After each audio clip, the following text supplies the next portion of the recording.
Lilienthal. Pionnier allemand de l'aviation, Otto Lilienthal fut le premier véritable pilote de machines plus lourdes que l'air, portant un homme et le concepteur démonstrateur le plus efficace jusqu'à l'époque des planeurs pilotés. Pourtant, il fut partisan du vol motorisé sur le modèle des oiseaux, concept que Sir George Cayley avait sérieusement malmené plusieurs dizaines d'années auparavant. Les travaux de Lilienthal sur les planeurs furent cependant fondamentaux. Outre le fait qu'il conçut et construisit des planeurs efficaces, il comprit qu'il fallait assimiler précisément leur pilotage et leur contrôle. C'est ainsi qu'il réalisa les premiers planeurs pratiquement utilisables de l'histoire. Il construisit aussi un certain nombre de types de planeurs différents avec lesquels il accomplit des centaines de vols contrôlés. Dans les appareils de Lilienthal, le pilote était dangereusement suspendu au-dessus de la structure, un peu à la manière des planeurs pendulaires actuels, et il utilisait les déplacements de son corps pour en modifier la direction. Le décollage s'effectuait depuis le haut d'une colline après une courte course à pied du pilote. Lilienthal mourut en 1896 des suites d'un accident causé par une soudaine bourrasque de vent qui déséquilibra son appareil. Félix du Temple. Félix du Temple de la Croix, officier de la marine française, accomplit des avancées significatives quand il créa pour la première fois un appareil motorisé capable de soulever un homme du sol. Il avait déjà breveté un projet d'aéroplane en 1857 et réussi pour la première fois à faire décoller sous l'effet de sa propre force un modèle d'appareil à moteur. Pendant une certaine période, il expérimenta des types d'appareils sous forme de maquettes propulsées par des systèmes d'horlogerie et à vapeur. En 1874, il réussit à construire un appareil en vraie grandeur de 17 mètres d'envergure. Certaines sources le décrivent comme étant plus grand, propulsé par un moteur à piston à air chaud. L'engin effectua un saut après avoir dévalé une rampe de lancement très inclinée, avec un jeune marin aux commandes. Mais ce vol motorisé d'un appareil habité ne fut pas réellement contrôlé malgré la présence de gouvernes rudimentaires installées à la queue de la machine. Néanmoins, faire voler une machine motorisée avec un homme à bord fut une réussite majeure et, de ce point de vue, du Temple réussit ce que Stringfellow n'était pas parvenu à réaliser quelques années auparavant. De plus, du Temple anticipait de plusieurs dizaines d'années les réalisations d'autres pionniers français comme Louis Blériot et Léon Levavasseur, en utilisant un système mototracteur, disposition qui allait être celle des types d'avions les plus efficaces. La machine volante du Temple était aussi un monoplan, configuration qui allait s'imposer à la plupart des concepteurs au cours des décennies suivantes. On a aussi prétendu que l'appareil du Temple possédait un train d'atterrissage qui aurait pu être rétractable, concept étonnamment avant-gardiste à son époque. Fokker F-7. Le Hollandais Anthony Fokker se réinstalla avec succès dans l'industrie aéronautique après la Première Guerre mondiale. Sa société, réimplantée aux Pays-Bas, allait se forger par la suite une excellente réputation de créateur et de constructeur d'avions civils aussi bien que militaires. Plusieurs de ces projets d'appareils civils connurent un grand succès et la firme s'implanta fortement aux États-Unis. Parmi les types les plus longtemps produits par Fokker, le F-7 acquit une grande réputation pour avoir été la monture de nombreux pionniers du transport alors qu'il avait été conçu comme un avion de ligne.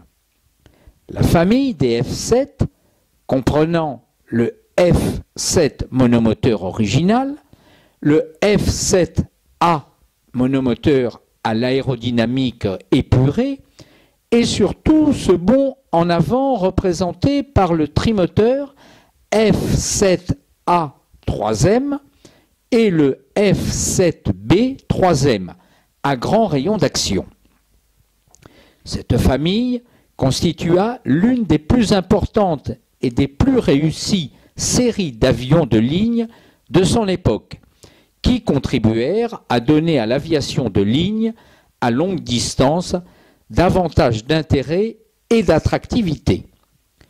Le F-7 monomoteur original vola pour la première fois en 1924, tandis que le très moderne F-7 3M fut conçu comme un développement logique de l'excellent monomoteur de base utilisant à peu près le même fuselage et la même voilure que celui-ci, mais avec 2 moteurs de plus accrochés sous les ailes.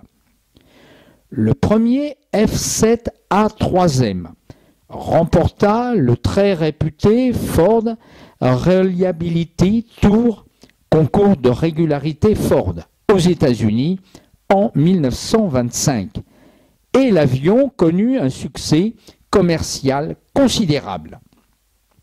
Il eut aussi un effet direct sur la conception de la série des Ford Trimotor de construction entièrement métallique.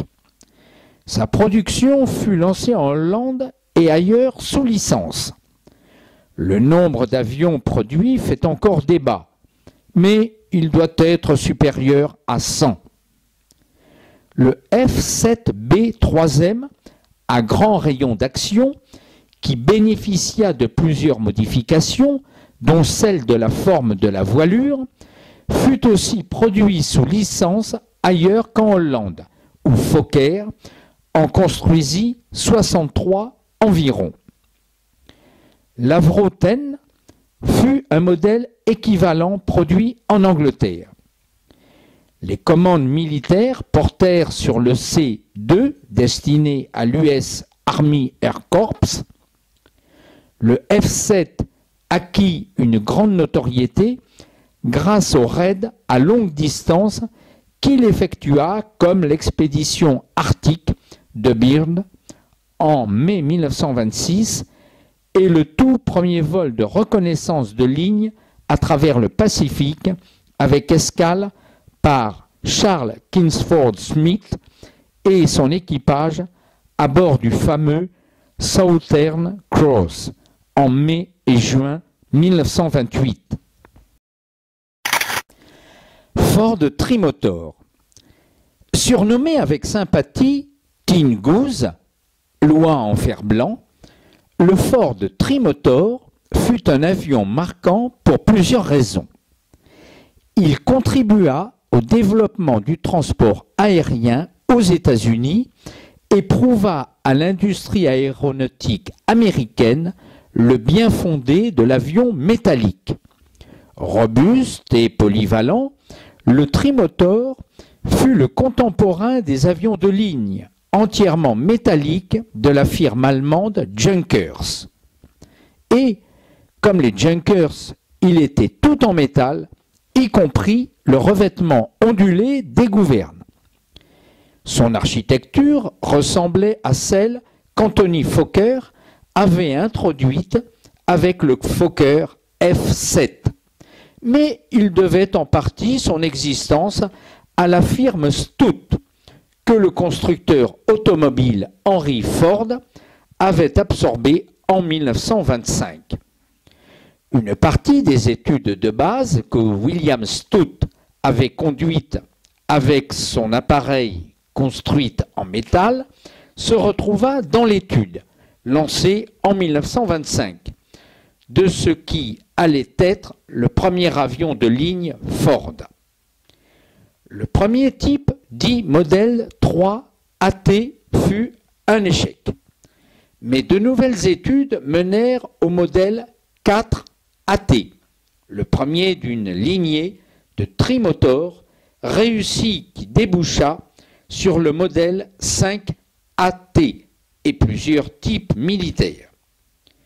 Le premier 4 AT offrait à ses deux membres d'équipage un cockpit découvert, remplacé par un poste fermé sur les derniers modèles, et une cabine pour 8 passagers.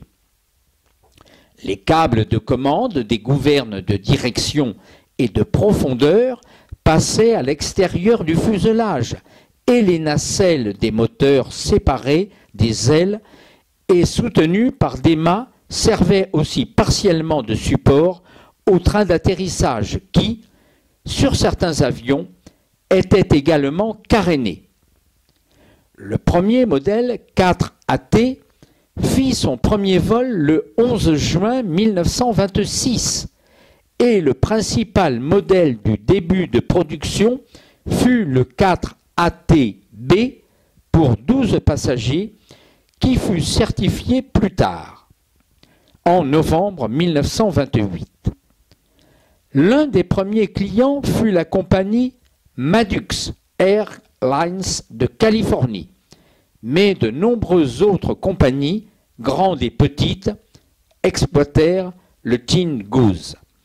Son développement mena au type 5 AT, plus grand et plus puissant, et à quelques appareils uniques ou produits en très petite série. La production s'arrêta au début des années 30 avec plus de 200 avions. Cet appareil fut victime de la crise économique, mais à cette époque apparaissaient des appareils commerciaux plus profilés et plus rentables. Néanmoins, les Ford Trimotor furent des avions réussis tant en version civile que militaire qui volèrent dans tous les pays du monde. Friedrichshafen série G. La société aéronautique allemande Friedrichshafen, située bien évidemment près de Friedrichshafen, sur les rives du lac de Constance, se fit connaître lors de la Première Guerre mondiale par la conception et la construction d'excellents hydravions utilisés par l'aviation navale allemande. Mais la firme fut aussi impliquée dans la production d'une série d'avions terrestres, des bombardiers biplans de la classe G. Cette activité débuta en 1914 avec le G1 bimoteur, puis le G2 FF-38 de 1916. Ce dernier était un grand biplan bimoteur à hélice propulsive et aile en deux parties qui plaça Friedrichshafen aux côtés d'AEG, Gotha et Zeppelin, parmi les constructeurs allemands de grands bombardiers à long rayon d'action mis en service pendant la guerre.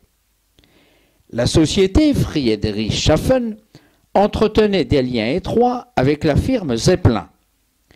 Le bombardier classe G, le plus remarquable, produit par Friedrichshafen, fut le G3 appelé FF-45 en interne.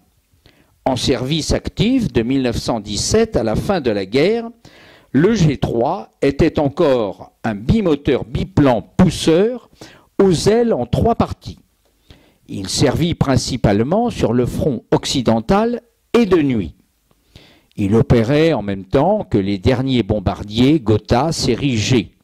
La principale différence entre ces deux types d'appareils étant que le Gotha était engagé dans des raids plus lointains sur le sud de l'Angleterre. Mais les Friedrichshafen volèrent beaucoup et effectuèrent des raids sur Paris. On estime à 338 exemplaires le nombre de G3 et de G3A aux empennages modifiés construits. Les bombes étaient transportées dans le fuselage et sous les ailes. Les développements ultérieurs menèrent à la série des Friedrichshafen G4 et G5 de 1918. Certains types G4 reçurent des groupes motopropulseurs, tracteurs, contrairement aux hélices propulsives généralement employées sur ces appareils. Après la fin de la guerre, certains Friedrichshafen furent utilisés par des opérateurs civils, un de ces grands bombardiers étant transformé en avion de transport. Halberstadt CL-2. Avec l'évolution des tactiques et des armements au cours de la Première Guerre mondiale, des avions furent aussi étudiés en fonction des missions spécifiques auxquelles on n'avait même pas songé avant 1914. Dans la force aérienne allemande, l'avion d'observation type B, assez peu fiable en service au début du conflit, fut par la suite remplacé par des appareils de reconnaissance plus efficaces et mieux adaptés à ces missions et capables de se défendre eux-mêmes. Par la suite, une série de biplaces de reconnaissance type C armés évoluèrent sous la forme d'avions plus grands qui réclamèrent à leur tour une protection. La série des biplaces CL, plus petits, fut donc adaptée à l'escorte des types C et à d'autres missions comme l'attaque au sol. Parmi les meilleurs avions de cette catégorie, on trouvait les Halberstadt CL, dont les CL2 et CL4, qui se révélèrent être de bons appareils de chasse. Le CL2 entra en service en 1917. Il s'agissait d'un solide biplace bien chargé de grenades et de petites bombes accrochées sur des supports fixés sur les flancs extérieurs du fuselage et que l'observateur mitrailleur pouvait libérer.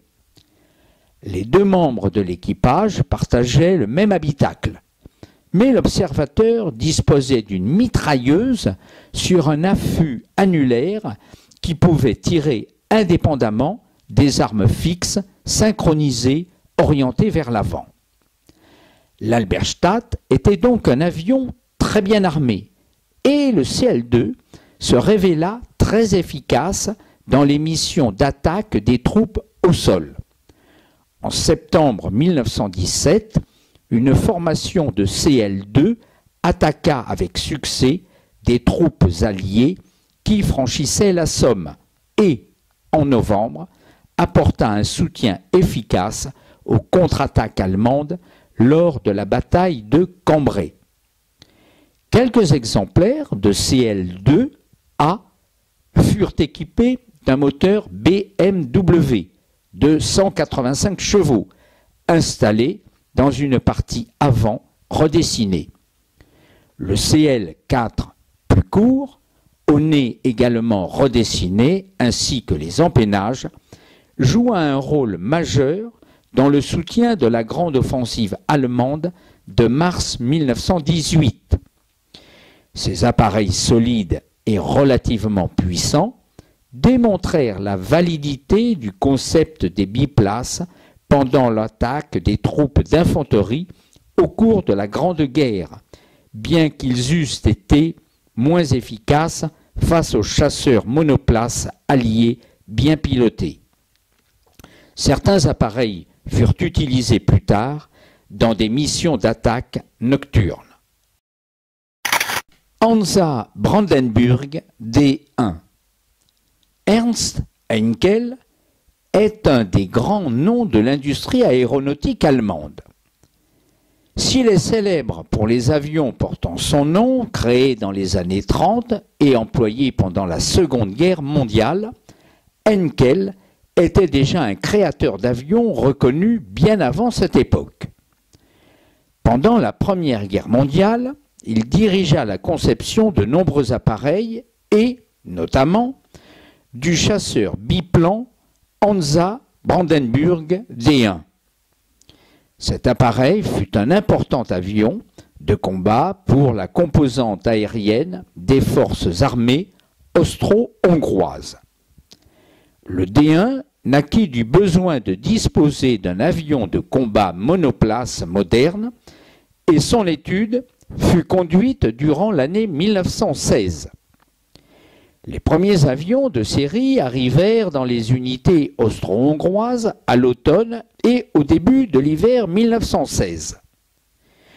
Le D1 était en fait un avion de combat d'aspect étrange dont l'unique mitrailleuse était installée dans un coffre au-dessus du plan supérieur. En effet, sans système de synchronisation avec l'hélice, l'arme devait tirer en dehors du cercle de celle-ci. Cet avion se distinguait aussi par la configuration du haubanage entre les plans formant une sorte d'étoile de mât qui éliminait les raidisseurs dont tous les biplans de l'époque étaient abondamment pourvus. La production du D1 fut assurée par la firme Hansa Brandenburg ainsi que par la société autrichienne Phoenix. Hansa Brandenburg en produisit environ 50 exemplaires et Phoenix 48. Mais certaines sources contemporaines indiquent une production totale de 122 unités. Ces avions servirent dans les unités autrichiennes de première ligne jusqu'à l'automne ou l'hiver 1917, avant d'être affectés aux tâches de formation au pilotage et autres emplois de seconde ligne. Le D1 fut piloté par quelques-uns des meilleurs pilotes de chasse austro-hongrois, dont Julius Arrighi et Godwin Brumowski. Mais l'avion n'était pas d'un pilotage facile, et quelques appareils de chez Phoenix bénéficièrent de modifications apportées aux empennages en vue d'améliorer le comportement de l'avion. Néanmoins, le D1 servit de point de départ à la série des chasseurs Phoenix type D. Henkel HE 115. Le Henkel HE 115 constitua l'apogée d'une série d'hydravions à flotteurs créés par la société Henkel en Allemagne. Un de ses prédécesseurs directs fut le biplan à flotteur Henkel HE 59 qui effectua son premier vol au début des années 30 et servit longtemps la Luftwaffe jusqu'à opérer encore pendant la Seconde Guerre mondiale comme appareil de secours en mer. Son successeur, le HE 115, devint l'un des plus importants appareils de reconnaissance maritime et côtière et d'attaque de la Seconde Guerre mondiale. Le premier HE 115, le HE 115 V1, bâtit en mars 1938 plusieurs records internationaux pour hydravions qui démontrèrent le potentiel de performance de l'appareil. Le HE 115 rendit de grands services à la Luftwaffe et fut vendu en petite quantité avant la guerre à la Norvège et à la Suède. La production destinée à la Luftwaffe comprit en 1938 diverses versions du HE 115A, suivies des séries HE 115B, qui furent employées dans les premiers mois de la guerre. Le HE 115 pouvait emporter des bombes ou une mine magnétique lors de ses missions en mer et certaines versions pouvaient être armées d'une torpille. L'armement défensif limité au début fut considérablement renforcé par l'installation d'un canon frontal sur certains HE 115C de 1941, après que ses capacités d'attaque air-surface eurent été démontrées en combat. La production reprit un peu plus tard avec le HE 115E, semblable au C, mais avec des variantes d'armement. La production totale du HE 115, toutes versions confondues, atteignit environ 400, sinon 500 unités.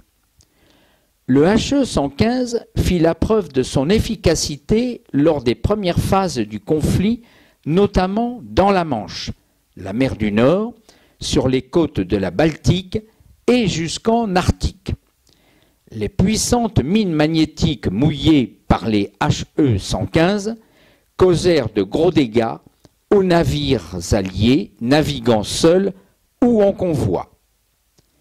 Quelques appareils exportés en Norvège purent s'échapper en Grande-Bretagne lors de l'attaque de ce pays en 1940, et l'un d'entre eux, au moins, effectua par la suite des missions spéciales de transport d'agents secrets. Henschel HS 123. D'allure trapue, robuste et relativement puissant, le Henschel HS 123 apparaissait comme un avion des années 30, mais il rendit de grands services à la Luftwaffe pendant la Seconde Guerre mondiale en demeurant en service sur le front jusqu'en 1944. Le HS 123V1 fit son premier vol en avril ou mai 1935, l'avion étant prévu pour le bombardement en piqué. Malheureusement, deux appareils s'écrasèrent au cours des essais de piqué, accidents qui entraînèrent des modifications et un renforcement de la cellule. De type sesquiplan, avec une aile inférieure nettement plus petite que l'aile supérieure, le HS 123 portait sa charge offensive sous les plans inférieurs, mais un réservoir ou une bombe pouvait être accroché sous le fuselage. Le principal type de production fut le HS 123A1, dernier biplan de première ligne de la Luftwaffe. Le premier appareil de série fut réceptionné en 1936 et la production s'éleva à environ 265 unités. Un certain nombre de HS 123 combattirent en Espagne dans la Légion Condor. Les avions survivants furent incorporés par la suite dans les forces nationalistes espagnoles et un lot complémentaire leur fut livré. En 1937-1938, 12 appareils furent livrés à la Chine. Dans la Luftwaffe, le type fut remplacé par le légendaire bombardier en piqué Junkers 87 Stuka. Mais le HS 123 fut néanmoins efficacement utilisé lors de la campagne contre la Pologne en septembre 1939 dans un rôle d'appui des troupes au sol, qui avait été longuement répété et avec efficacité lors de la guerre d'Espagne. Dans ce nouvel emploi, le HS 123 participa à l'offensive contre les Pays-Bas, la Belgique et la France. En mai 1940, puis à l'attaque de l'URSS en 1941. Ces avions servirent aussi à la formation des personnels. Le type servit jusqu'en 1944 sur le front russe dans diverses missions de première ligne et de liaison ravitaillement. Le dernier exemplaire espagnol fut retiré du service en 1953. Hugh H1. Aucune histoire de l'aviation entre les deux guerres mondiales ne saurait ignorer le milliardaire américain Howard Hughes.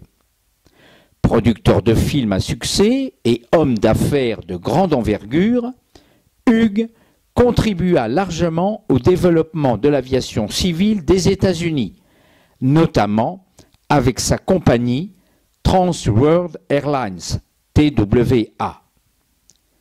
Il réalisa aussi un certain nombre d'exploits aéronautiques.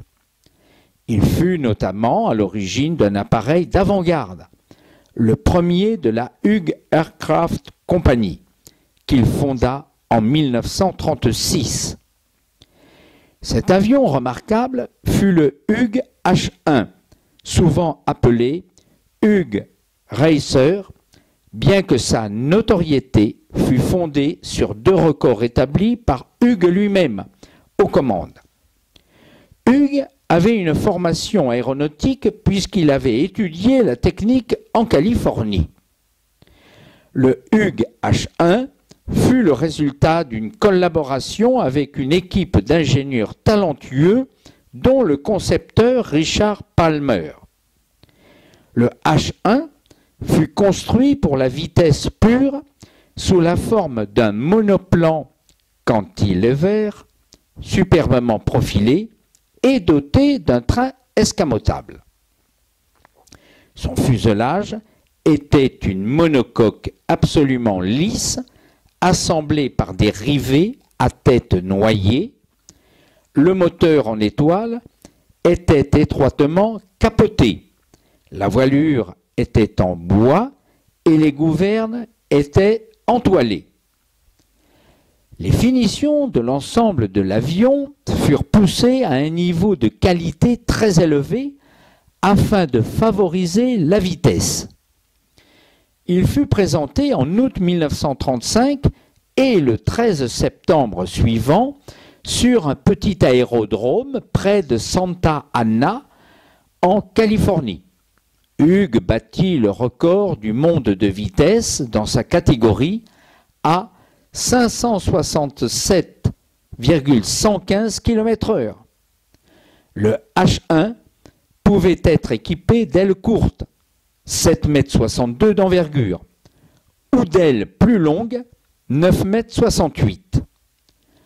En janvier 1937, l'avion équipé de ces ailes longues et piloté par Hughes battit le record de la traversée aérienne du continent américain, de Los Angeles à Newark, New Jersey, en un peu plus de 7 heures et 28 minutes. Il battait ainsi son propre record établi avec un Northrop Gamma spécial l'année précédente.